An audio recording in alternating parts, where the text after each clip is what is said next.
You in the audience will be starting.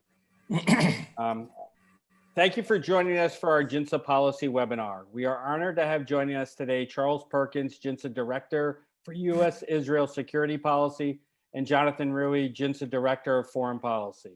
They will be discussing our new JINSA Gamunder Center report, Dangerous Conditions, the Case Against Threatening Israel's Qualitative Military Edge. During the webinar, you may submit questions through the Q&A box on your screen, or you can raise your hand feature in Zoom and ask a question through the audio portion. For those in the audience, you're automatically muted and your video is off. I would like to invite Jonathan to start this discussion. Great, thank you, Harris, and thank you everyone for joining today, especially as it's the shortest day of the year, so this will conclude well after dark. I'd like to thank, obviously, Charlie for joining me as well. I couldn't think of anybody who's better to talk about a lot of these subjects than him. We're going to do a little bit different format today than perhaps you might be used to on these JINSA webinars. I'm going to both moderate and commentate, wear both hats interchangeably. So I'll start off kicking things off by discussing some of the changing political dynamics here in America as they relate to the issue of U.S. defense assistance to Israel. And then I'll turn to Charlie to discuss some more strategic aspects of defense assistance and turn it into a little more free-flowing conversation with Q&A. So just to start off by setting the table, so JINSA released this report last week, Dangerous Conditions, the logic against threatening Israel's qualitative military edge. We'll get into what QME, qualitative military edge, means sort of throughout the discussion, but really the report focuses on the importance of U.S. defense assistance to Israel and also some of the perhaps looming or nascent political challenges here in America to the continuation of that aid. So I'm just going to start off with a little bit of context. When we talk about U.S. defense assistance to Israel, what we mainly mean is the aid provided under the terms of bilateral memoranda of understanding between the U.S. and Israel. We're currently on the third. They've each been a decade long. And the first one was agreed under the Clinton administration, and it gave a total of $21 billion worth of defense assistance to Israel over the course of 10 years. Under George W. Bush, there was another follow-on MOU. That one was worth $30 billion. And the current one, which was signed toward the closing days of the Obama administration, is the largest ever U.S. pledge of assistance to an ally. It's $38 billion total, again, spaced. This one is spaced evenly over 10 years, which means it'll run through fiscal year 2028. Now, most of the money that's pledged in these MOUs comes in the form of FMF, foreign military financing, which is basically, just to dumb it down, is defense assistance we give to the Israelis that they then have to spend on U.S. defense products, weapon systems, and the like. So these MOUs support U.S. jobs. It isn't just money going directly to Israel to spend as they like. They used to be able to, and still currently can, spend a fraction of that money on their own defense industry. That's called offshore procurement, or OSP. But the current MOU slowly drives that number down to zero. So at the tail end of this MOU, Israel will have to spend 100% of the money they receive here in the U.S. And so of that $38 billion, $33 billion, and just to be clear, I'm saying billion with a B as in birthday whenever I talk about these figures.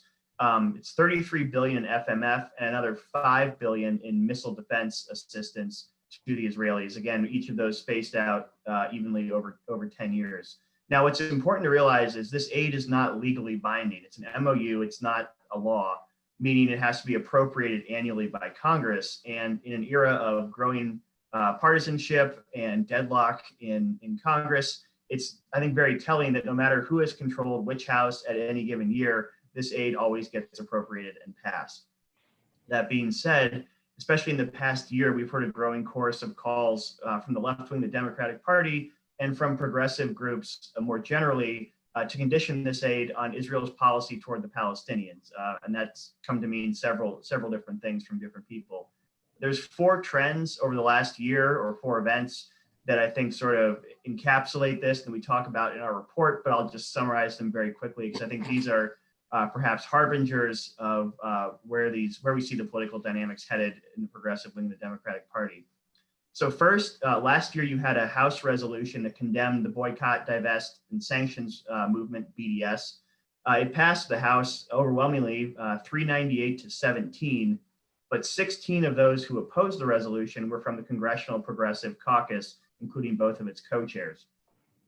So that was in 2019. And then over the course of last year and into this year, during the Democratic primaries, which is usually never a forum for in-depth foreign policy discussions, you had two of the leading candidates go on record saying the U.S. aid to Israel should be conditioned, which stood out as fairly unprecedented in the primary process.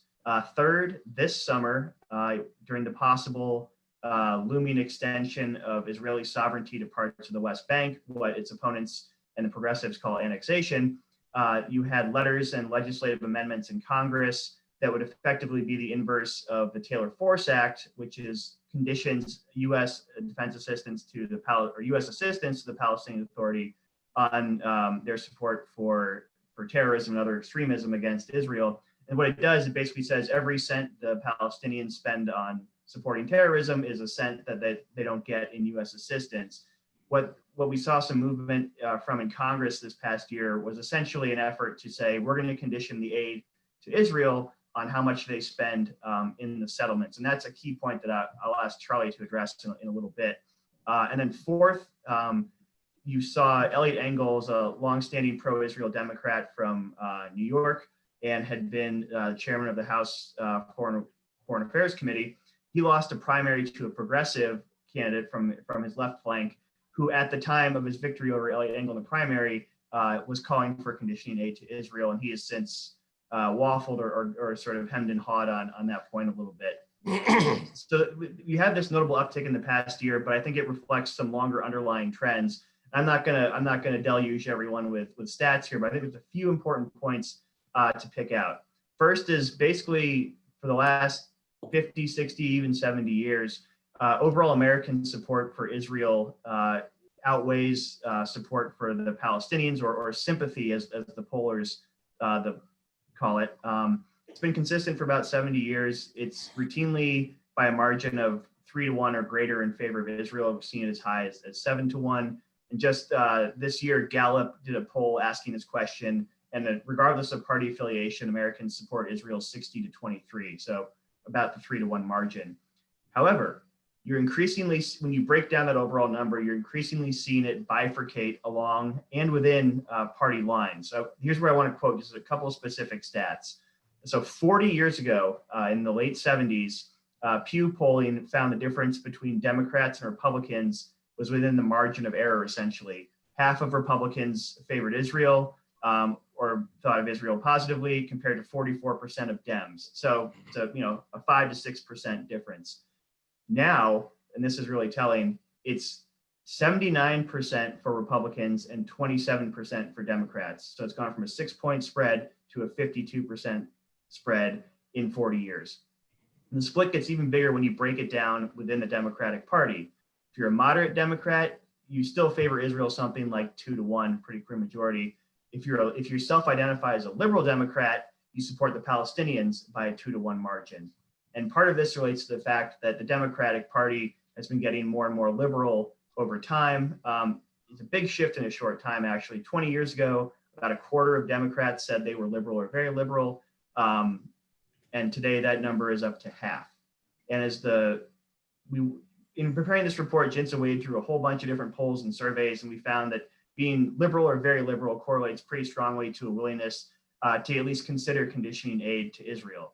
So I've laid out this sort of potentially worrisome trend line, perhaps not yet dire, but certainly a cause for concern. And one of the reasons we say it's not yet dire is because of what Jinsa in its report calls the firewall that the moderate Democrats have built between defense assistance to Israel and Israeli policy toward the Palestinians, because certainly there's plenty of disagreement between the Democrats and Israel over Israeli policy toward the Palestinians. But there is this firewall. It really began under Obama, and everyone on this call, I'm sure, is familiar with how deep and persistent many of Obama's policy disagreements with Israel were, especially on many of the exact same Palestinian issues that progressives now want to use as a cause for conditioning aid to Israel. The most telling example, or I think the most famous one, was toward the very end of the Obama presidency. Within a matter of a couple months after they signed this MOU we were talking about, which is the largest commitment of aid to any U.S. ally in history, 2 months later, the U.S. abstained from vetoing UN Security Council Resolution 2334, which claimed Israel's settlement activities were in violation of international law. So you had this sort of, I don't want to say yin and yang, but you had this almost paradoxical relationship where the United States is being very, very critical toward Israel on Palestinian issues, while at the same time passing unprecedented military aid. Now we're seeing this trend continue with Biden and the party leadership.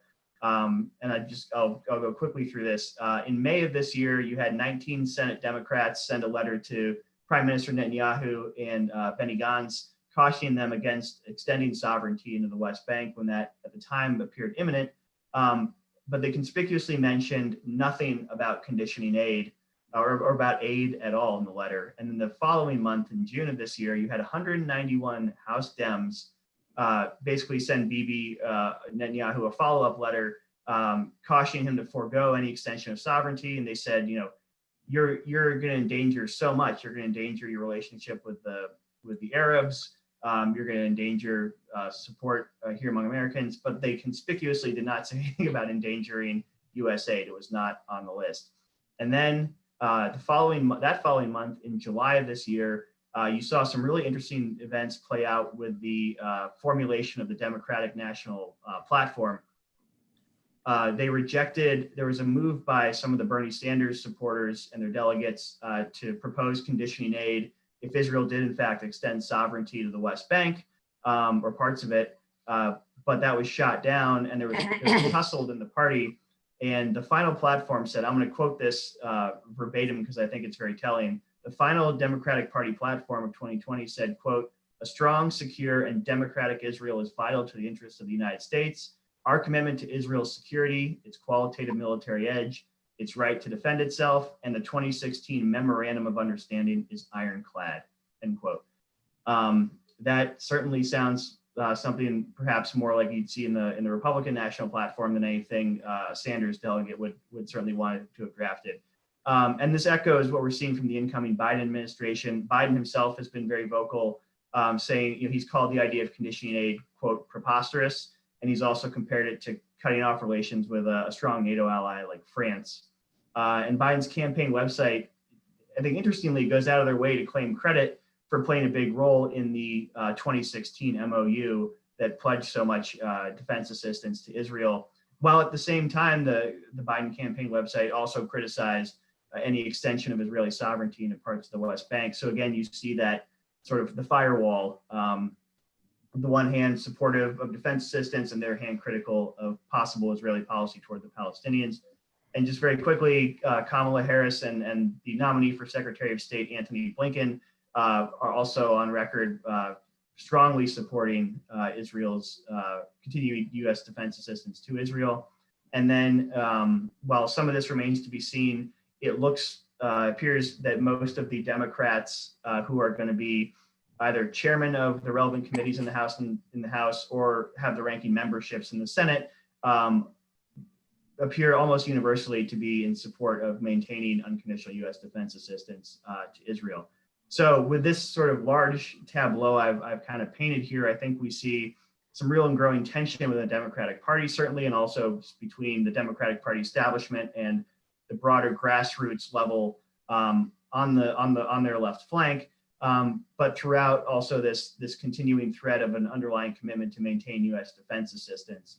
So that's a lot of background context of where we are now, but I thought it very important to sort of lay this out and set the table now to bring in Charlie to discuss some of the arguments behind why defense assistance is so important on a bipartisan basis, and also some of these concerns that are being raised by the progressive wing of the Democratic Party. But let's sort of take them one by one. So Charlie, just to start off, clearly U.S. defense assistance, it means something to a lot of Democrats and obviously most Republicans, but what is the underlying strategic logic that makes it so compelling on this bipartisan basis to maintain defense assistance to Israel? Why is it so valuable that you get this agreement that's somewhat rare anymore across party lines? Well, Jonathan, first, thank you. It's a pleasure to be speaking to everyone. American security assistance is a broad issue, is a topic close to my heart. I've worked on it professionally for a number of decades. I see it as broadly, not just speaking about Israel, but it is a tangible expression of America's commitment to its friends and allies. I like to believe that America chooses its friends, allies, and partners with great care. In the past, perhaps some were not the right judgment, but nevertheless, when you talk about our commitments to an alliance like NATO, to our treaty allies such as South Korea, Australia, and Japan, and democratic, like-minded, strong regional powers such as Israel, then I believe it is worth the relatively small investment, and I say relatively small in the scope of the overall American federal budget. That is money well spent, that the return on investment that America gets in terms of regional stability, an ally can count on when need be, and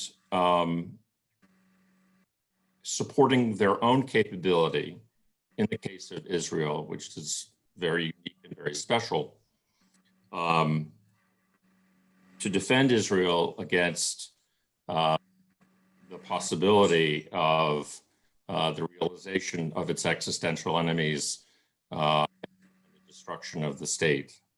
I think that ultimately it comes down to that, and we will go into all the nitty-gritty with the numbers and the processes for the course of our talk. But Jonathan, you said bipartisan, and clearly we are in an era where bipartisan issues are few and far between. I think, notwithstanding what you just described from the radical left and the Democratic Party, that overall bipartisan agreement and alignment for decades, and I think continuing to this day, as evidenced by both the important engagements of the Obama administration, which you alluded to, and now during the Trump administration. I would dare to say, by extension, the Biden administration to come, that support for Israel, in spite of our disagreements over the Palestinian issue and Israel's control of the territories that it came to in 1967. When it comes down to the fundamental issues of defense, its survival, and increasingly its ability not substitute for, but to take on many of the security and stability aspects, stabilization aspects, of America's role. And I don't believe that we, the United States, will ever fully disengage from the region in spite of pivots to dealing with near-peer competitors, Russia, China. I believe the American government, the American people are sophisticated enough to walk and chew gum at the same time. And when indeed our attention should be focused on the very dramatic threats of Russia and China. We've just seen a lot of what Russia has to offer in terms of cyber attacks over the last week. Iran poses a dramatic, serious, fundamental strategic threat to the range of our friends and allies throughout the Middle East and beyond, through Africa, the Eastern Mediterranean, all the way to South Asia, Central Asia. And I think that we can talk about the Abraham Accords if need be. I think the truly historic strategic development of Israel making peace with the UAE and a range of other regional powers only underscores the opportunities that exist for some of the security burdens to be taken on their shoulders. And again, regarding Israel itself, they are fully committed to defending themselves by themselves. But America needs to be behind them. And Israel needs to count on the security assistance. And I'll get into the details of what it's actually used for. Not used for. But first and foremost, the commitment that MOU and the two before it represents is absolutely critical to Israel's ability to take any risks that it might incur in making peace with its neighbors and standing confident against some existential threats. Long answer, sorry. Thank you, Charlie. And a lot of what you hit on there about, the United States having larger or perhaps new challenges of great power competition. Obviously, we're seeing that. You can just crack open a newspaper to see that playing out. And as part of that, obviously, the United States counts on its allies to do more and more explicitly. And like you said, Israel is one of the few allies where we can count on them to take up the burdens of collective security willingly and proactively. And I would be remiss if I didn't remind our audience that JINSA has, including both Charlie and myself, have put out a fair amount of material laying out how the United States, if our interests are countering Iran, counterterrorism, maintaining the free flow of energy and out of the Middle East, those interests haven't been defined down from, even though we're now sort of retrenching from the Middle East. So it creates this gap between means and ends, and more Israel is filling that gap, securing our interests, supporting regional stability. And so, this I think it helps to think of that gap between U.S. means and ends in terms of understanding some of the strategic importance of why defense assistance to Israel is so important for the United States. Before I move on to the next question, Charlie, Harris, could you just quickly remind our audience how they can ask a question? Sure, absolutely. You can type a question in the Q&A box on your screen, or you can raise your hand feature in Zoom. Thanks. Thanks, Harris. So if we have time in the back end, Charlie, I'd like to delve into that first question a little bit more, sort of how the aid is used, and then maybe we'll get to that in audience Q&A. But I want to be sure to hit some of the other important points in the time allotted here. So the separate question for you is, when progressives raise the issue of conditioning aid to Israel, it's obviously in this context of Israeli policy toward the Palestinians. We've seen polling that where the questions are phrased by progressive groups, would you condition aid to Israel if that aid was used for human rights abuses? This is the language that's used in the polls. And also you've seen it in some of the letters that have come out of progressive members of Congress talking about directly connecting it to Israeli policy toward the Palestinians. Could you address that concern? I mean, is there any validity to it? Where, a separate question is where the concerns come from, but I think what would be most helpful in terms of our listenership here today would be to sort of figure out, does the aid can even be used to support Israeli policy toward the Palestinians, to put it bluntly? So it's a complicated issue, and I'll try to unpack it somewhat. Bottom line is that the Israeli Defense Forces and the other security units that operate in the territories adhere to U.S. law. And there is very complex and well-supervised sets of rules that must be agreed to and abided by any foreign purchaser of U.S. hardware. Now, the $3.3 billion a year that you alluded to, virtually none of that has anything to do with the Palestinian conflict.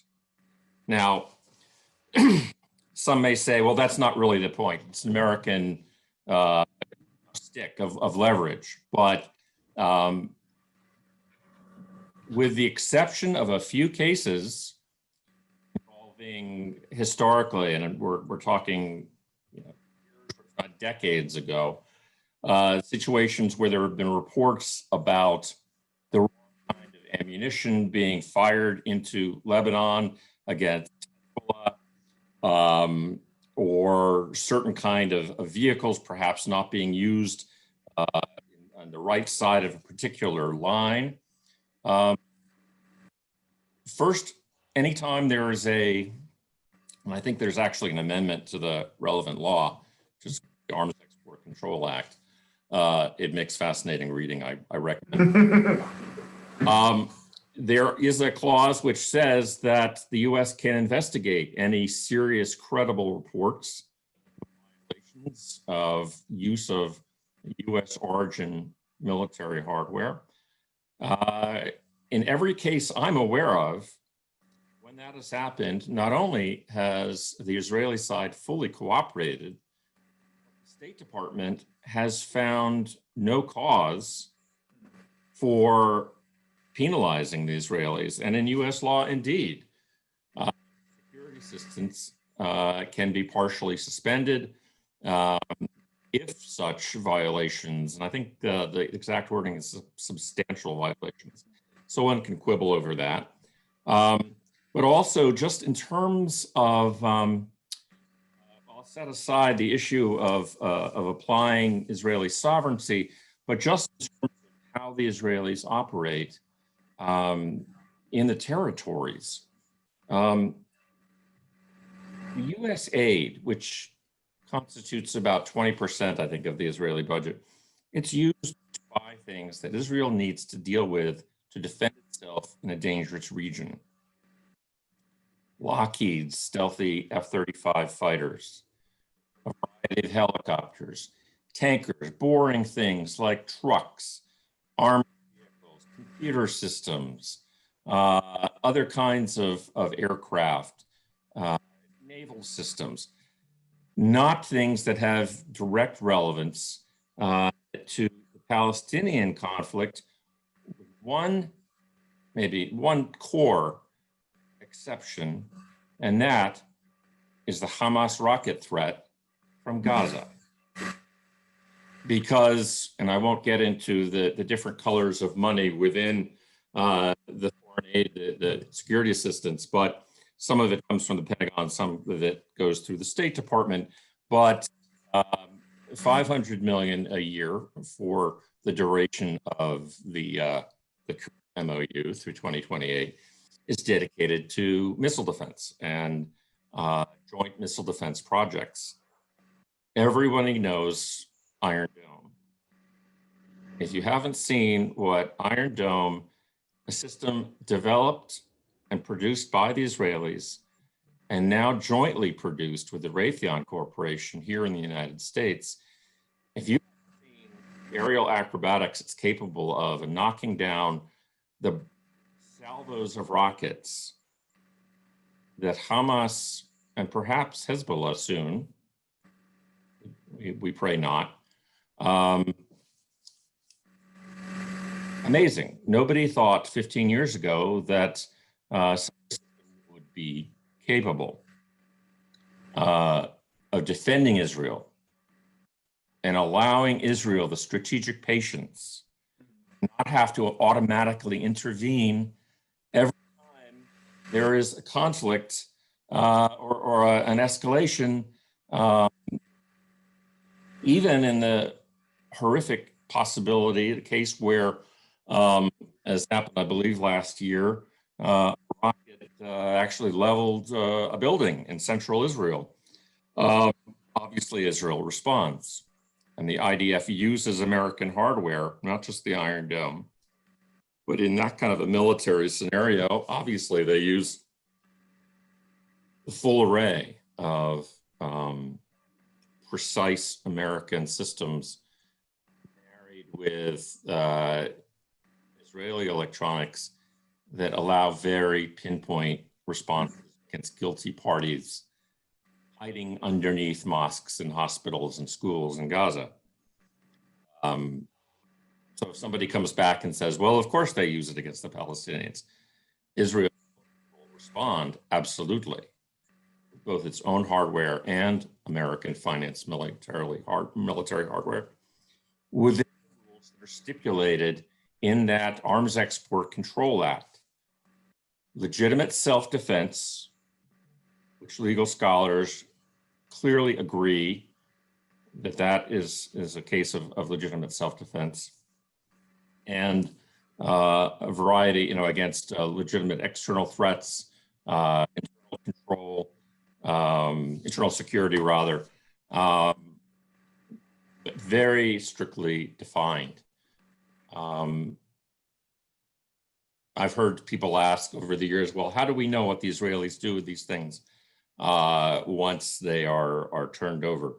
Well, the State Department and the Defense Department at the embassy in Jerusalem and the annex that still exists in Tel Aviv, where the attaches reside, they're kept very, very busy every day, making sure that the IDF uses the equipment exactly as it has committed to do in the letters of offer and agreement and other contracts that are signed.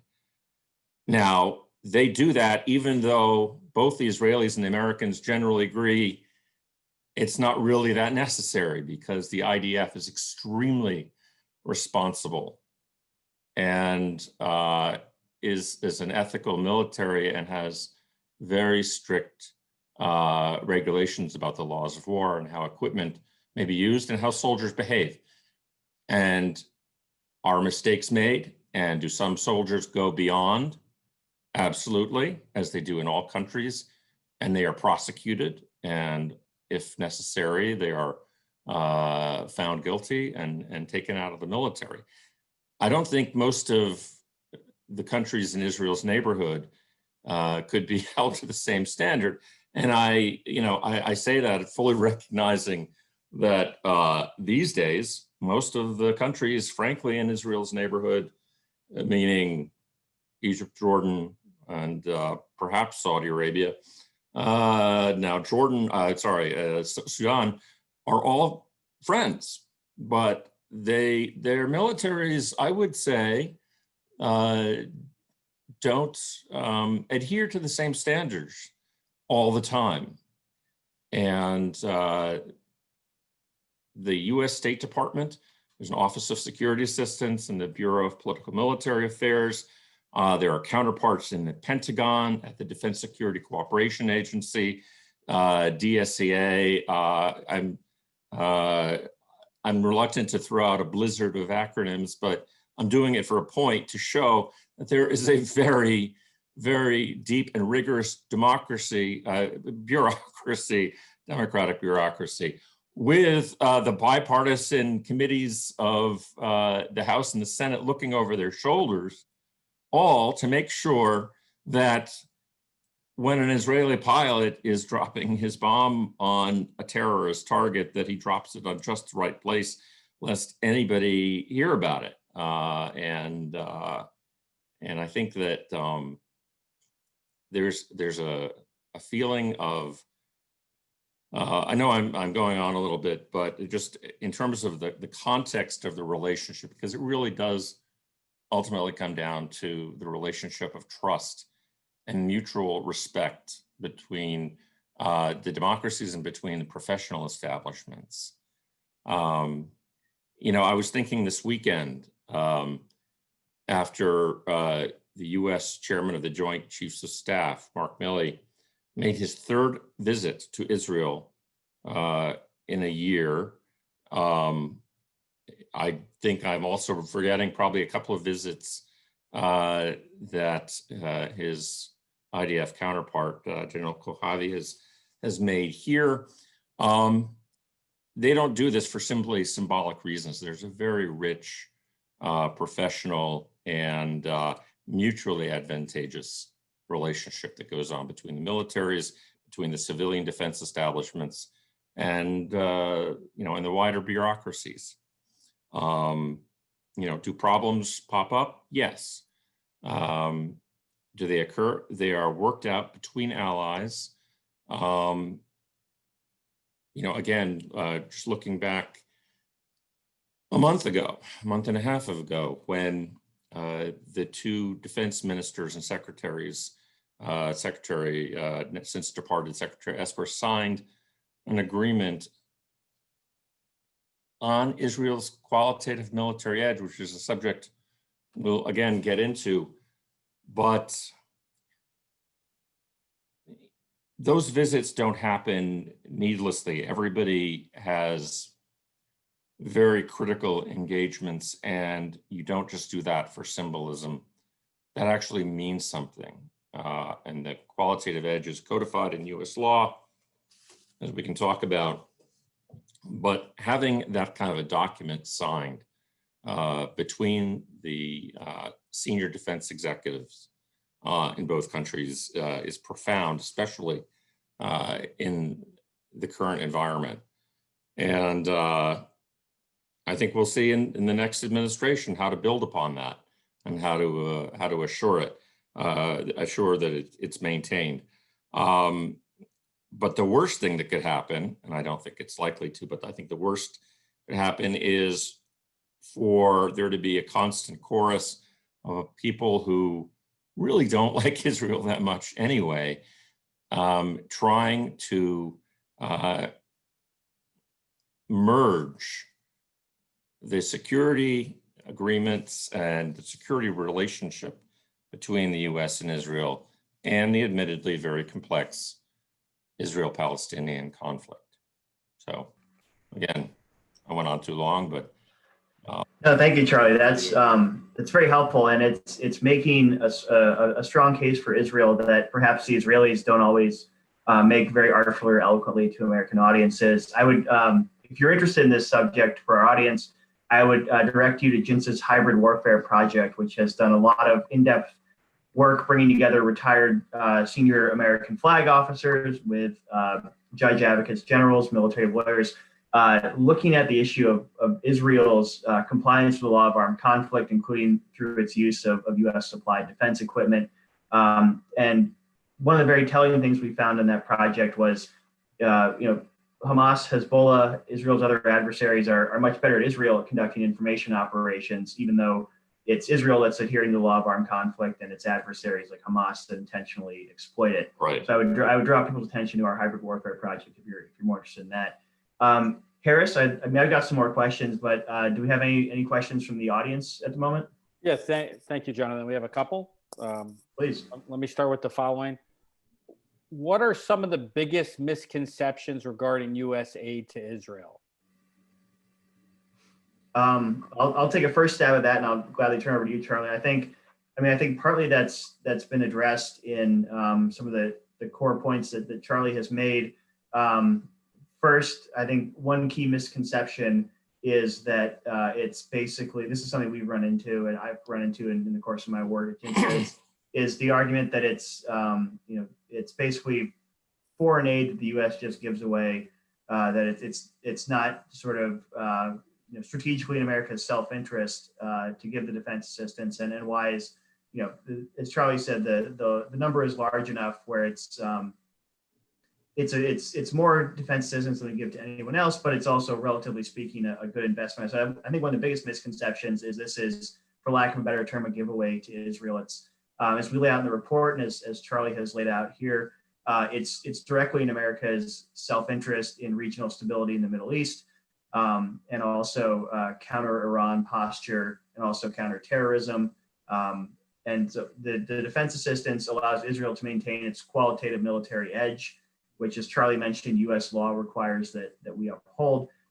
It basically, the back of the envelope version of the QME is it's Israel's ability to deter or defeat any potential combination of adversaries at acceptable or minimal cost to itself. And the MOU, this defense assistance to Israel, is really the centerpiece of that. So I think that's one misconception, is that it's not directly in America's self-interest. And I think the second one is, as Charlie very artfully laid out, is that U.S. military assistance to Israel goes to supporting an Israeli policy against the Palestinians, however so conceived. And as Charlie has artfully laid out, perhaps better than I think I've heard anyone else do, that's simply not the case. But so I would hit on those 2 points. But Charlie, is there anything you'd like to add? No, you read my mind. I will say it is exactly those two. There are probably others. I think that there's sort of an old joke that you ask the average American, well, how much of the federal government goes for foreign aid? And they'll say, oh, I don't know, 50%, 40%, we're giving it away to the foreigners. And you say, okay, well, how much, we are a superpower. How much should we give? Well, I don't know, 10, 15% tops. Okay. And then you tell them that it's 1%, depending on how you count it. And that a lot of it, not all of it, but a large percentage comes back and is spent by law in the United States. In the case of Israel and Egypt, who were the two biggest beneficiaries, or maybe Afghanistan is up in there somewhere now too, of American military assistance. In the case of Israel, roughly 75% of it has to be spent on U.S. shores. And in Egypt, I think which gets about a half or a third of what Israel does. It also is all spent here. But also foreign aid is not just security and military assistance. Well, for one thing, there's other kinds of security assistance for counter drugs, cybersecurity, a variety of, in the jargon, Title X authorities. But obviously, foreign aid includes all kinds of humanitarian assistance. And both on the left and the right in Congress, for example, it is not always popular. The left doesn't like the military aid. Conservatives very often say, well, we support the aid for Israel if we could only break that out, but we don't like, all the other things. Well, sorry, it's all together. The way the budget is structured, it's called Function 150, and it's all together. And it's supported every year. And for people that think it happens automatically, I would encourage you to speak with one of the hardworking lobbyists at AIPAC who spends day in and day out ensuring that every year that security assistance bill is passed, not just for Israel, but essentially covering all American foreign aid, security assistance, whatever you'd like to call it. There's a terrific group called the U.S. Global Leadership Coalition that is literally a coalition of some of the strangest bedfellows. They're all good people, so I'm being a little facetious here. Where else do you find, I don't know, Boeing and Lockheed Martin and Amnesty International and various, peace and developing world aid groups all together, but they all have common cause in supporting a very strong and robust, and I would argue, honestly, considering the size of the American economy, an insufficiently sized foreign aid budget. Thank you, Charlie. And I would just add, in dealing with these misconceptions, I would add sort of an annex to the second one, which is it's implicit in a lot of the criticisms from the progressives about U.S. defense assistance, which is it hampers the pursuit of a two-state solution or peace with the Palestinians. And what we argue in our paper and in other forums is, in reality, it's these kind of security guarantees to Israel that can allow and encourage Israel to take serious risks for peace. I think the most famous quote related to this is when Clinton and Prime Minister Rabin were having a press conference on the White House lawn in the early 90s as part of the Camp David process. And Clinton says, my counterpart is willing to take risks for peace, and the best way we can help them do that is to ensure Israel's qualitative military edge. You also see this in security guarantees we gave to Israel to help secure the Camp David Accords for the Israel-Egypt peace treaty, basically security guarantees contingent upon Egypt abusing the terms of the treaty. The United States provides security guarantees to the Israelis in that sense as well. So to sort of add that as a 2B in terms of the arguing against the misconceptions. And this is actually the perfect place to jump forward to our recommendations for this paper, which really get to basically the exercise Charlie and I have been performing here, which is arming supporters of U.S. defense assistance to Israel with the strategic, moral, and political arguments as to why it's in the U.S. interest and the interest of peace and regional stability more generally, that this defense assistance not be conditioned. And so our recommendations focus on ways not only moderate Democrats, who are probably the best conveyors of these messages to the progressive wing, but also Congress and the incoming Biden administration, ways that they can insert this into legislation, floor statements, convene hearings on these issues to really sort of elaborate these arguments that we think aren't really being made very coherently, shall we say, in response to these calls for conditioning aid. I guess, Harris, do we have any more questions? We do. How does QME assessments consider the training and other human productivity aspects of equipment acquisition, and not just the incremental capability of the acquired equipment itself?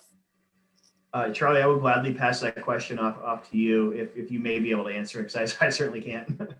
No, I think you probably could, but I'll tell you what, it's a fair question. It's a very good question. I think that anybody who's been to Israel and has any interaction with the IDF knows and has seen firsthand the high standards that they're trained. The best minds across the 18-year-old cohort in Israel every year get grabbed up. It used to be by, I think, the Air Force and then the intelligence corps. Now it's the cyber folks. There is a human dimension. There is a training dimension, but in terms of the definition, and I was around when the definition that is now law of the QME, and maybe it's not exactly how the Israelis interpret it, but it's how the US government defines it. It is supposed to minimize that human dimension because that's a very flexible, fluid thing. You can say that on average in the old days of the Arab-Israeli conflicts, sure, that 1 for 1, the average Israeli trooper, the Golani, paratrooper, whomever, or tanker in his M60 tank was better than his Syrian or Egyptian counterpart. You can get complacent if you presume that too broadly. Anybody who studies history knows that the Israelis manning the Bar-Lev line on the Suez Canal in 1973 got quite a shock when the Egyptians were able to get across. Fast forward till today, a lot of us, Israelis, Americans, Saudis, and others, were quite shocked in September of last year when Iranian cruise missiles and attack drones came swarming into Saudi Arabia's supposedly well-defended oil infrastructure. Point being that technology, and this is true, more true now than ever, and will increasingly be the case, technology is the great leveler. Everybody can know exactly where they are on the planet through their phone.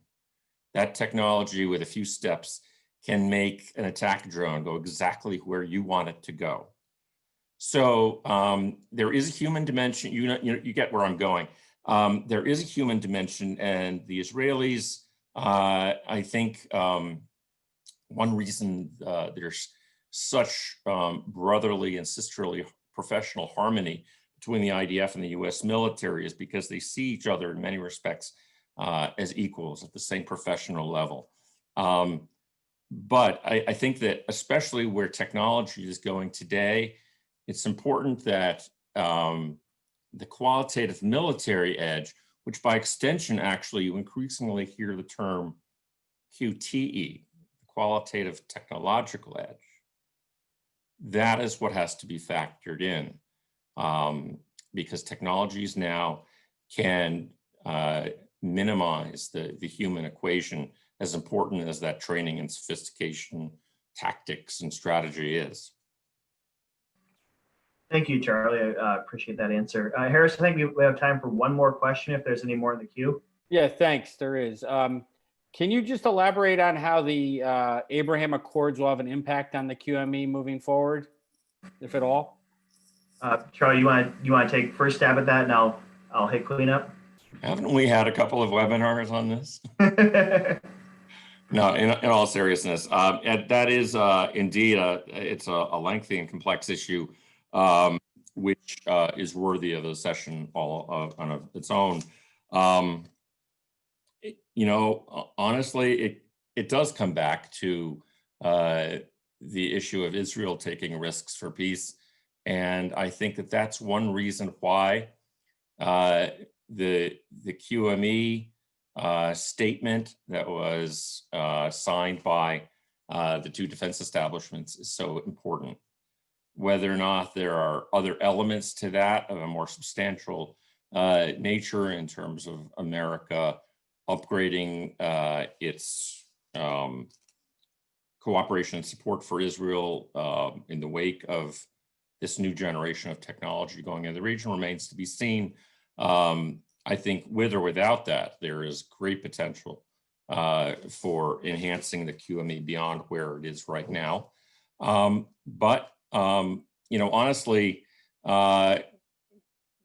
the sale of the F-35, and there are some other technologies in that package as well, was of concern to many within the Israeli security establishment. It was of some concern to us, and we have addressed this in great depth over the last couple of months. Ultimately, if you read the statement that was published by our professional and lay leadership, we came out supporting the sale. I mean, this is not, uncontroversial. Because if you take it in the big picture, and the big strategic picture of what Iran represents in the region and the direction that the US footprint is going,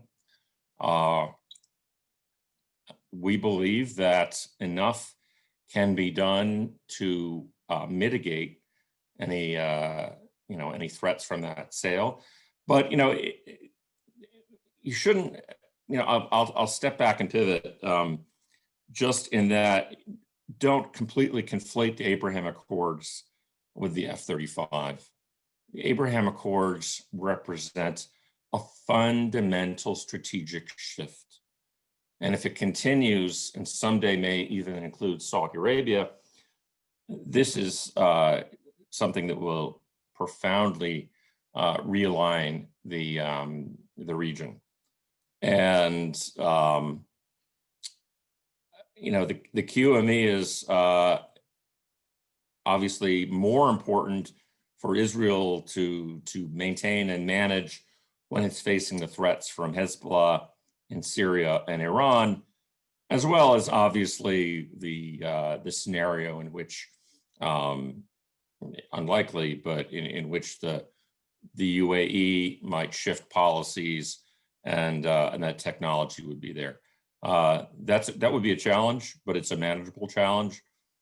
What's important is that what the Abraham Accords represent should terrify the Iranians It may not be polite to say so, but that's the reality. And nobody is looking for a conflict, but the Iranians on the other side certainly are, and are aggressively pursuing their agenda. And for Israel, at the end of the day, a small country of 8-odd million souls is going to withstand what Iran is trying to do. A lot of that's going to come from its QME, which is not just US technology, it's their own defense industry and ingenuity, innovative spirit that is an essential leg of the QME as well. Thank you, Charlie. And for our audience, Charlie mentioned JINSA officially came out in favor of the transfer of F-35s to the UAE.